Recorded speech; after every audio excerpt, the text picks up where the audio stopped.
Admiral Thexavar's retreat order echoed across what remained of the Grand Armada. But Sol's Pride had been waiting for exactly this moment. As thousands of Imperial ships tried to break from battle formation and escape, Dr. Kim Nari activated the prototype's most devastating weapon system. Quantum resonance cascade initializing, she announced from her science station. All enemy vessels are now linked through their own shield network harmonics. They've made themselves vulnerable to their greatest strength, Captain.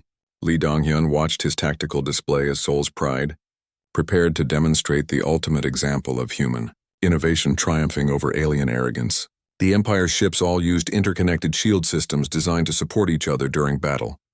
What they had never considered was that this same network could become a weapon against them. Cascade field at full power, reported Engineer Choi Mina.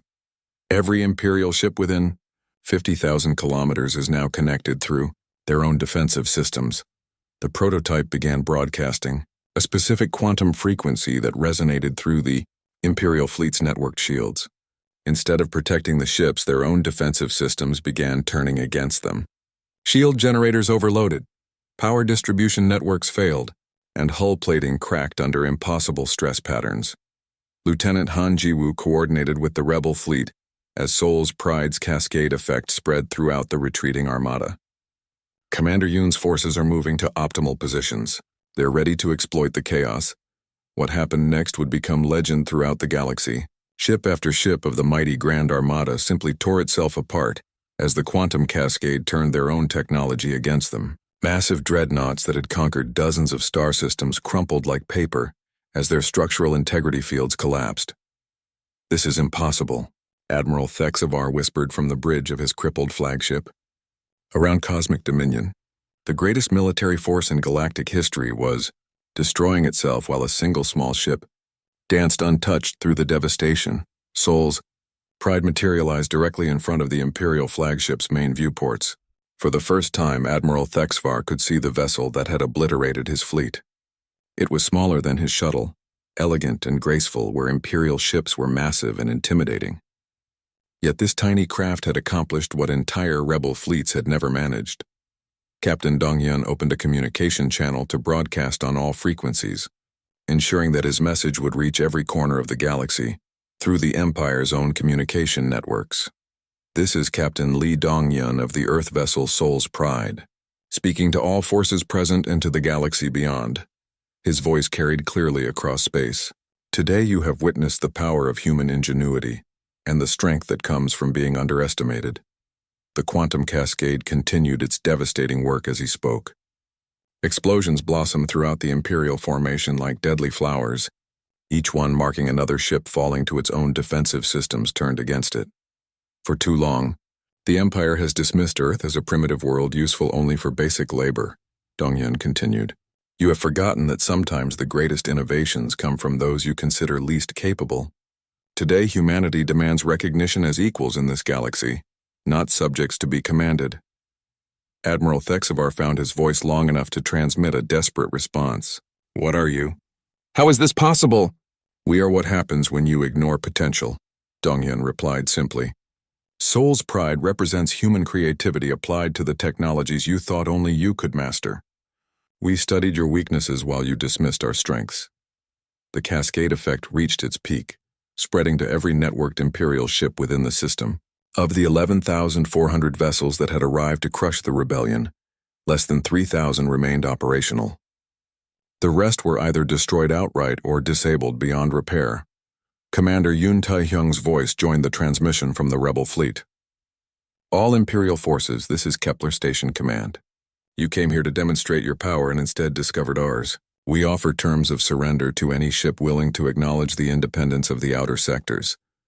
The response was immediate and overwhelming. Ship after ship of the surviving Grand Armada signaled their surrender, their crews too shocked to continue fighting against an enemy they couldn't understand or predict.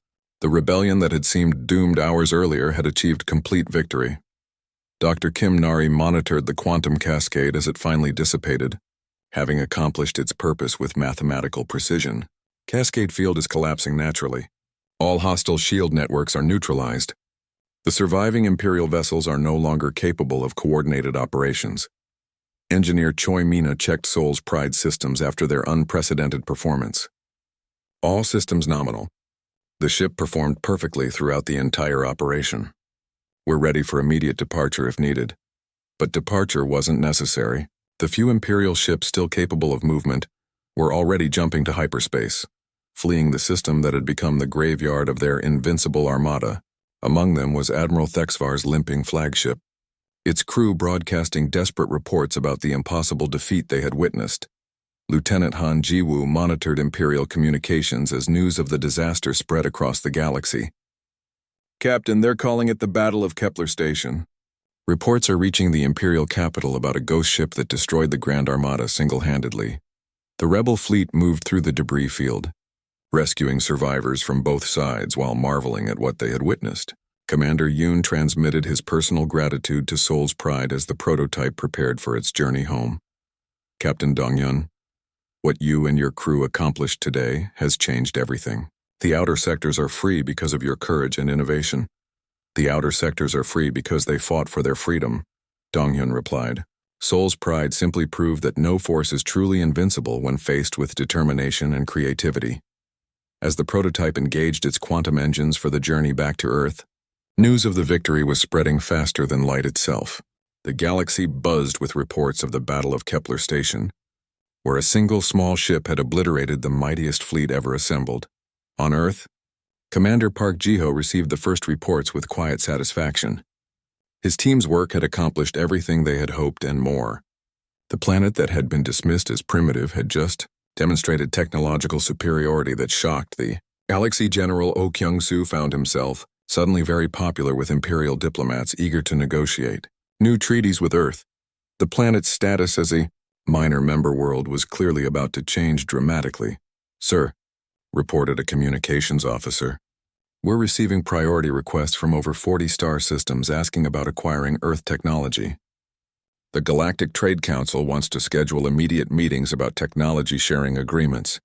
Ji-ho smiled as he watched Seoul's Pride approaching Earth's orbital defenses. The prototype that had been built in secret was returning home as the most famous ship in the galaxy. When Captain Dong-yun's crew finally walked down Seoul's Pride's boarding ramp, they were greeted as heroes by crowds who had watched the battle coverage in amazement. Dr. Kim Nari, Engineer Choi Mina, and Lieutenant Han Jiwoo had become galactic celebrities overnight. But perhaps the most important change was in how humans saw themselves. Earth citizens stood taller, spoke with more confidence, and looked at the stars with new possibilities in their eyes. They were no longer the galaxy's overlooked cousins, but proven innovators whose creativity could overcome any challenge. In the weeks that followed, Seoul's Pride-class vessels began rolling out of Earth shipyards. The galaxy's newest naval power was ready to take its place among the stars as equals, not subjects. The Empire still existed, but its absolute dominance was broken forever. The rebellion's victory at Kepler Station inspired dozens of other independence movements, all hoping to find their own Seoul's Pride to level the odds. And in a hidden facility in the Korean mountains, Commander Park Ji-ho was already working on the next prototype.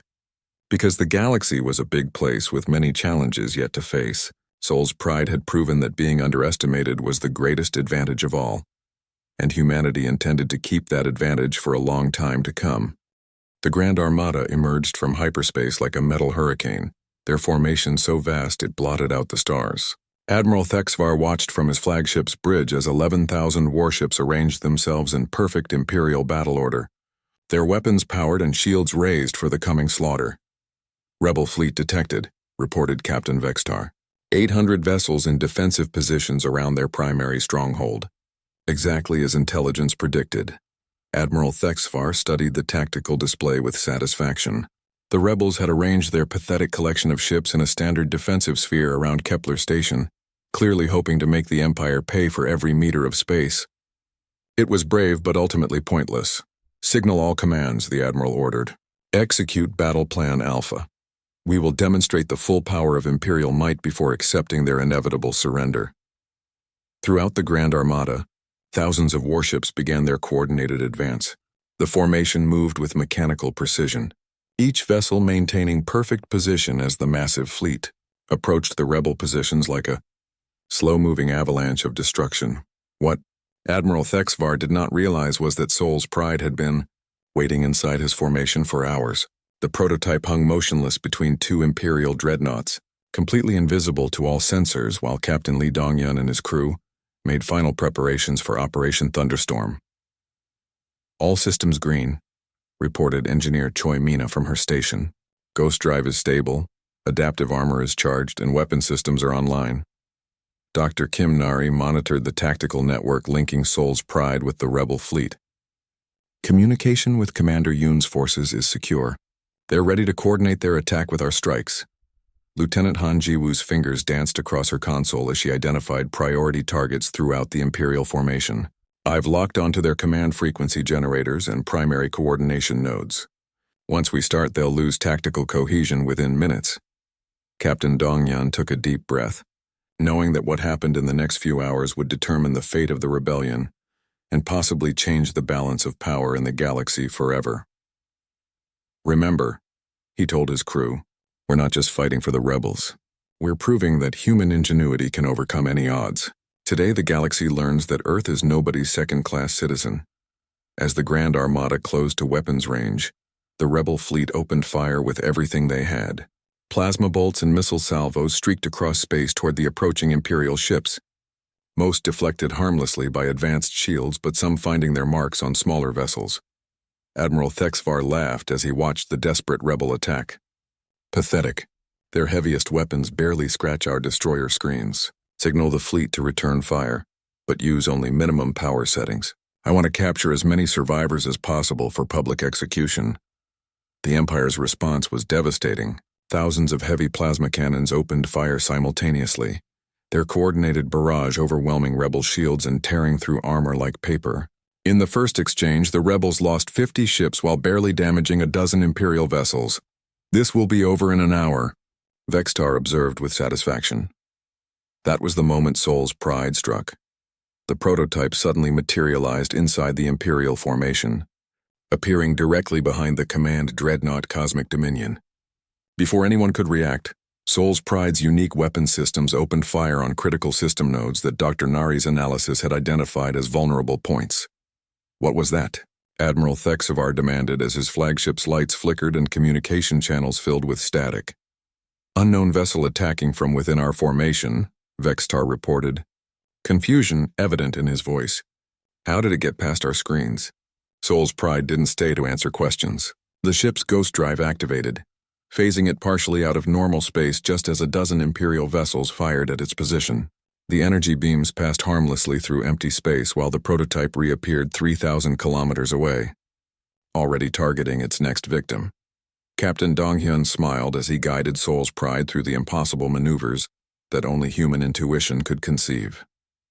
The ship danced between enemy vessels like a ghost, appearing long enough to strike critical targets before fading away again.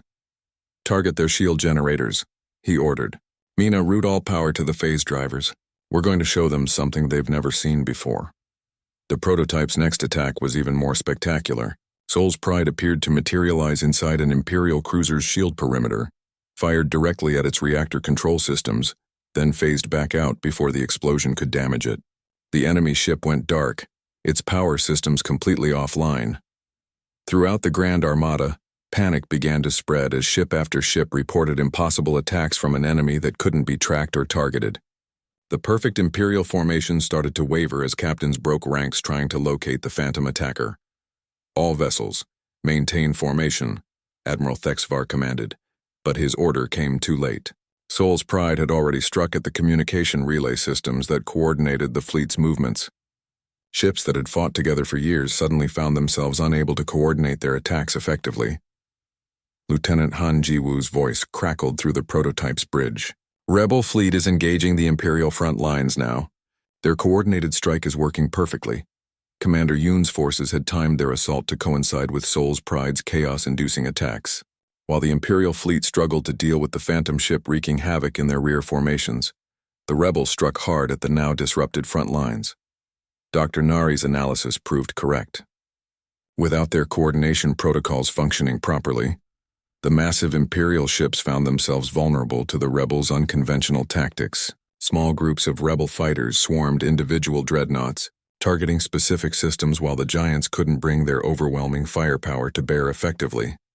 Impossible, Admiral Thexvar muttered as his tactical display showed Imperial losses mounting. How can such primitive vessels be damaging our most advanced ships?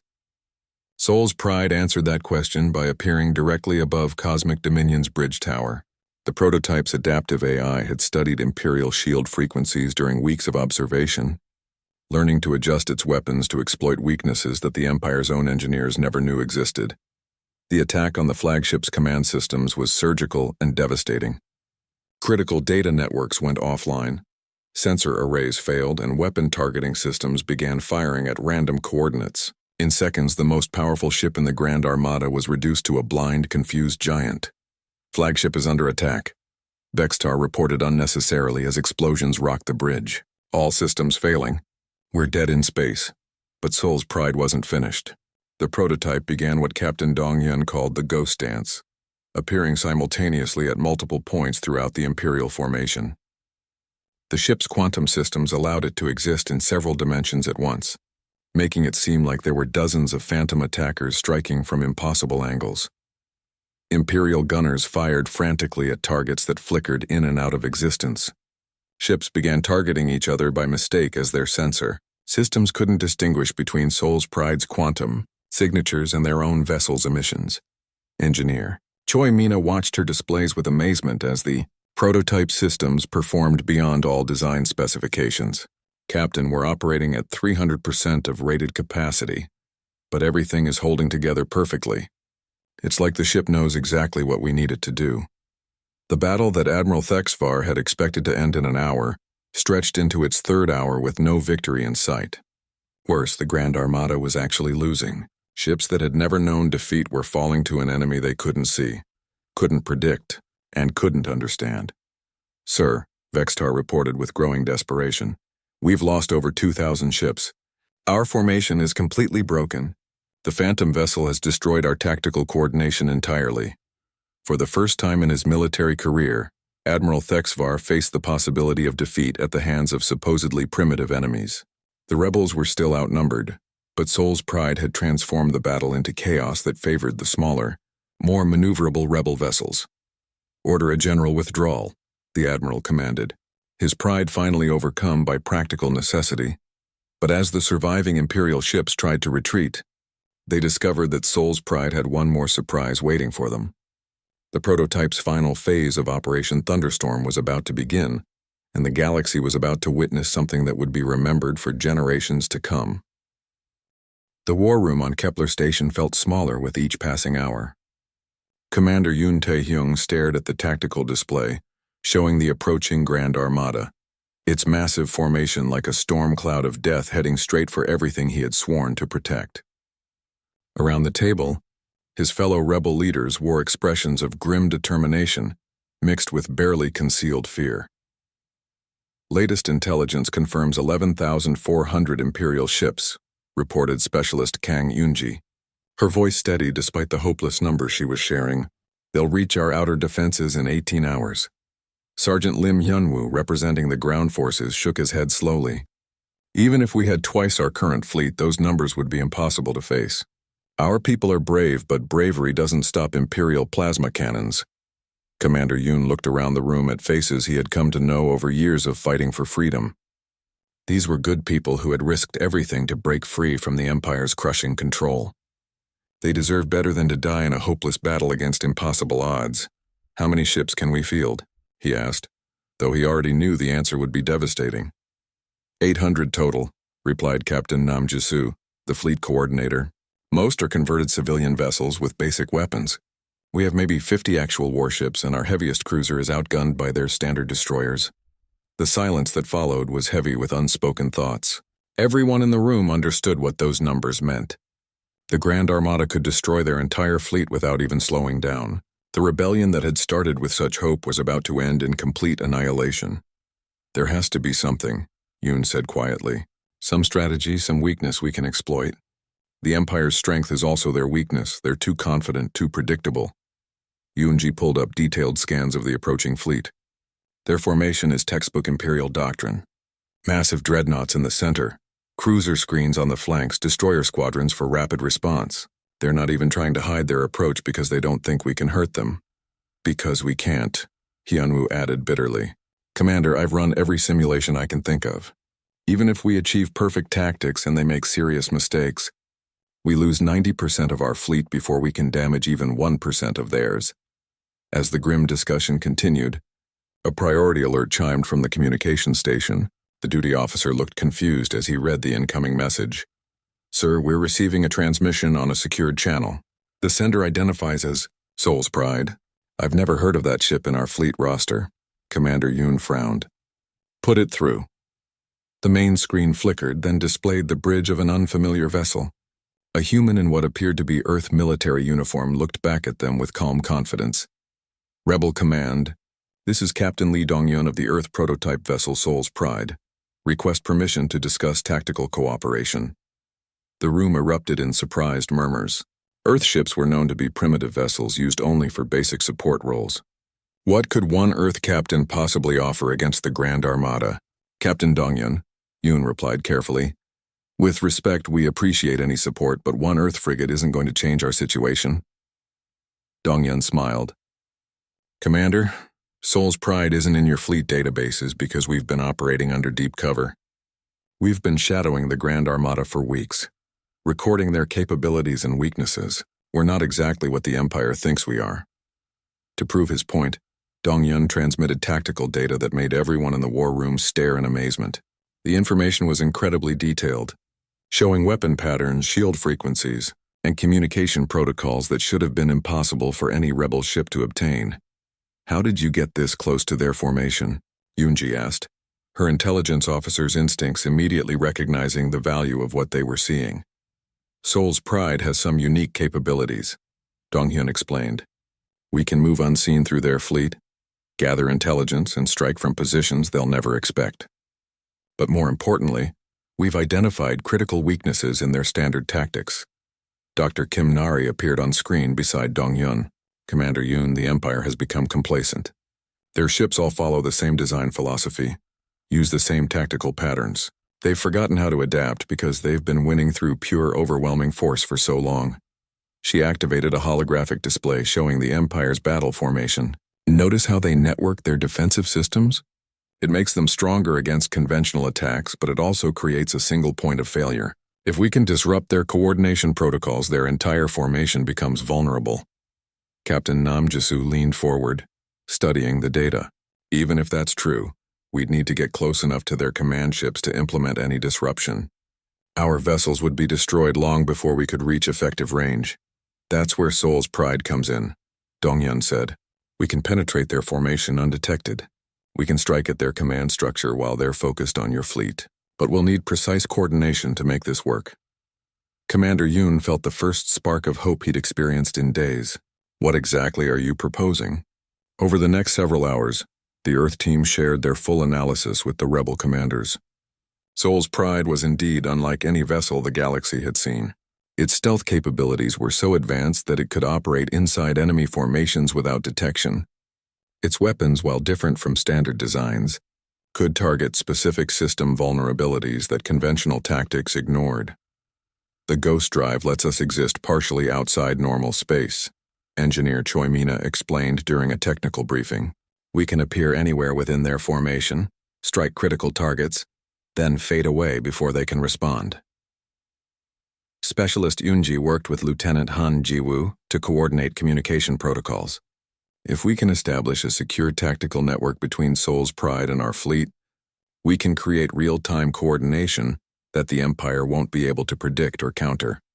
As the planning session continued, Sergeant Hyunwoo began to see possibilities he hadn't imagined before. If Soul's Pride can create chaos in their rear formations while we engage their front lines, we might be able to force them into defensive positions. More than that, Dr. Nari added. The Empire's ships are designed to fight in perfect formation with coordinated fire patterns. If we can break that coordination, their individual vessels become much less effective. Commander Yoon studied the revised tactical projections. The odds were still terrible, but they were no longer impossible. Captain Dong-hyun, why is Earth willing to risk this? Your world could face severe retaliation if the Empire discovers your involvement. Dongyun's expression grew serious. Commander, my people have been treated as second-class citizens of the galaxy for too long. The Empire sees us as useful only for basic labor and cannon fodder. Soul's pride represents something different. Proof that human innovation can match or exceed anything the galaxy has seen. Besides, he added with a slight smile, the Empire expects Earth ships to stay safely in the rear with supply duties. They'll never suspect that we're capable of what we're about to do. As the final preparations began, the mood in the rebel war room had transformed from despair to determination.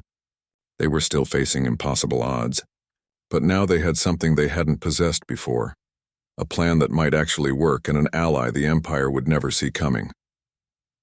All stations, Commander Yoon announced. Prepare for Operation Thunderstorm. The Grand Armada thinks they're coming to crush a hopeless rebellion. Instead, they're about to learn why you should never underestimate the determination of free people fighting for their survival. Outside Kepler Station, the rebel fleet began moving into position, while somewhere in the darkness of space, Soul's pride prepared to dance among the stars and change galactic history forever. 3 months later, space around the Imperial capital buzzed with activity unlike anything the galaxy had ever seen. Thousands of warships from dozens of worlds gathered in perfect formation, their hulls gleaming under the light of twin suns. The Grand Armada was taking shape, and its size made even veteran spacers stop and stare in wonder. Admiral Thexvar stood on the bridge of his flagship, the massive dreadnought Cosmic Dominion. Through the enormous viewports, he could see row after row of Imperial vessels stretching to the horizon. Heavy cruisers, battle carriers, destroyer squadrons, and support ships created a metal constellation that spoke of absolute power. Status report, the Admiral commanded, his multiple arms gesturing at the holographic displays that surrounded his command throne. 11,400 ships present and accounted for, reported his aide, Captain Vextar. Representatives from 43 member worlds have contributed their finest vessels. The outer sector rebels cannot possibly stand against such force. Thexvar's satisfaction was visible in the way his scales shifted color. This armada represented the peak of galactic civilization, the ultimate expression of the Empire's technological superiority. No force in known space could challenge such overwhelming might. And our human contributors? He asked with barely concealed amusement. 200 frigates as requested, Vextar replied. Primitive designs but adequate for supply runs and communications relay. We have assigned them to Logistics Group 7, well behind the main battle formations. The Admiral's laugh was a harsh sound that echoed through the bridge. Humans, he said dismissively. They think their little ships matter in real warfare. At least they know their place in the natural order. What Admiral Thexvar did not know was that Soul's pride was already among his fleet, invisible and watching. The prototype had followed the Imperial vessels as they assembled, using its ghost drive to remain undetected while Captain Lee Donghyun observed everything from the shadows. This is incredible, Donghyun whispered to his crew. I count over 11,000 ships and more arriving every hour. The Empire has gathered the largest military force in galactic history. Lieutenant Han Jiwoo monitored communications from her station, listening to the constant chatter between Imperial commanders. They're completely confident, she reported. Not one of them believes the rebels have any chance of survival. Engineer Choi Mina worked at her console, recording detailed scans of every Imperial ship class. Commander Park was right about their weaknesses, she noted. All these vessels follow the same basic design principles. They think bigger always means better, but that creates vulnerabilities. Dr. Kim Nari, monitoring the fleet's movements from Soul's Pride's science station, shook her head in amazement. Look at how they move, she observed. Perfect formations, predictable patterns. They've become so used to overwhelming smaller forces that they've forgotten how to think defensively. The prototype drifted silently between the massive Imperial vessels like a ghost among sleeping giants. Soul's Pride was so small compared to the dreadnoughts that, even if visible, it might have been mistaken for debris or a maintenance pod. The ship's advanced sensors recorded everything: weapon configurations, shield patterns, communication frequencies, and tactical doctrines. Meanwhile, on the bridge of Cosmic Dominion, Admiral Thexvar was reviewing intelligence reports about the rebel forces they would soon face. The numbers were laughably inadequate from his perspective. 800 ships, he mused, reading from his tactical display. Most of them converted civilian vessels or outdated military hardware. Their largest ship is barely half the size of our smallest cruiser. Should we adjust our attack strategy? Asked Captain Vextar. Why would we? Thexvar replied with another dismissive gesture. We will use the traditional Imperial assault formation. Overwhelming firepower applied with precision timing. The rebels will surrender or be destroyed within hours of our arrival. The Admiral's confidence was shared throughout the Grand Armada. On ship after ship, crew members prepared for what they expected to be a brief and glorious victory. Many were already planning celebration ceremonies for their return to the capital. Back on Seoul's Pride, Dong-hyun received an encrypted message from Earth Command. General Oh Kyung-soo's voice crackled through the secure channel, tension evident in every word. Captain, we're monitoring Imperial communications. The Armada will depart in 72 hours for the Kepler sector. The rebel stronghold system is their primary target. Understood, General, Dong-hyun replied. Seoul's Pride will maintain surveillance and await further orders. Be careful out there, Kyung-soo warned. If the Empire discovers what you're really capable of, it could mean war for Earth before we're ready. As the transmission ended, Dr. Nari approached Dong-hyun with a troubling expression. Captain, I've been analyzing the rebel system's defensive positions. Even with our help, I don't see how they can survive this assault. That depends on what kind of help we provide, Dong-hyun replied thoughtfully. The Empire expects humans to stay in the background, handling supplies and communications. They have no idea what Seoul's Pride can really do. Over the following days, the Grand Armada continued to grow. Ships arrived from the farthest reaches of Imperial space, each one adding to the fleet's overwhelming power. The formation was so large now that it took hours for light to travel from one end to the other. Admiral Thexvar called his senior commanders to a final briefing aboard Cosmic Dominion. The holographic display showed the rebel system in detail, with attack vectors and timing sequences mapped out with mathematical precision.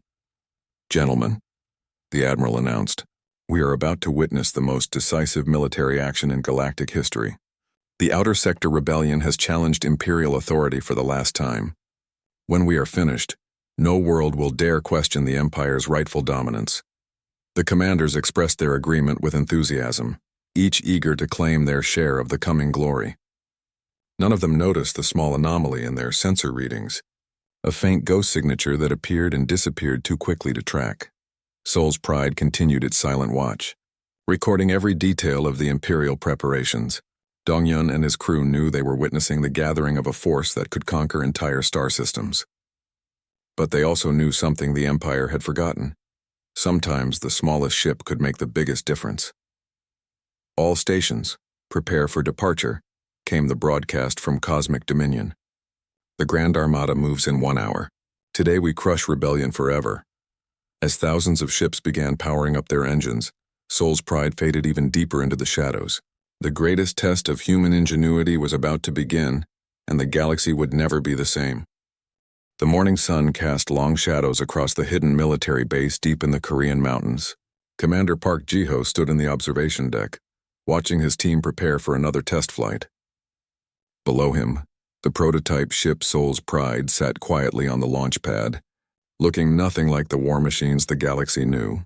Commander, all systems show green, called Engineer Choi Mina from her control station. Her fingers danced across holographic displays, checking every detail of the ship's unique systems. Park Ji-ho nodded. After 3 years of secret work, they were close to something amazing. The ship below was small compared to the Empire's massive warships, but it held secrets that could change everything. The problem was getting anyone to believe in it. Dr. Kim Nari, how are the quantum engines looking? Ji-ho asked the brilliant physicist who stood nearby, reviewing data on her tablet.